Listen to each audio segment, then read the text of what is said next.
త్విషా శర్మ ముగ్గురు మునగాళ్ళు అనే తెలుగు కామెడీ మూవీలో కూడా నటించారు ఇవిడి. మిస్ పూణే, ఎంబీఏ డిగ్రీ ఉంది.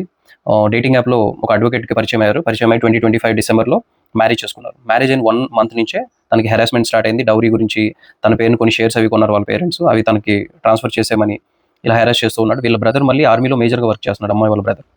అమ్మాయి కన్సిస్టెంట్గా వాళ్ళ పేరెంట్స్కి చెప్తుంది, నేను ఇక్కడ ఉండలేకపోతున్నాను, ఇది ఒక హెల్ లాగా ఉంది నాకు అని. బట్ వాళ్ళు సర్దుకు అది ఇదని చెప్తూ కూర్చోబెట్టారు. బట్ ఎనీవే వాళ్ళు ఏం చెప్తున్నారంటే May 15కి టికెట్ వేసాం మేము తను రావడానికి ఇంటికి, బట్ May 12న ఇది జరిగిందని ఇప్పుడు చెప్తున్నారు. ఎప్పుడైనా కన్సిస్టెంట్గా హెరాస్మెంట్ జరుగుతుంది అన్నప్పుడు ఫస్ట్ మనం ప్రొటెక్ట్ చేసుకోవడం తెలుసుకోవాలి. భర్త లేకుండా ఉండడం కంటే మన దగ్గర మన అమ్మాయి ఉండడం బెటర్ కదా. సెకండ్ థింగ్, అత్త డిస్ట్రిక్ట్ జడ్జి ఆవిడ రిటైర్డ్. ఎంత ఇన్హ్యూమన్గా నడిచి వస్తుందో చూడండి ఆ వీడియో క్లిప్లో.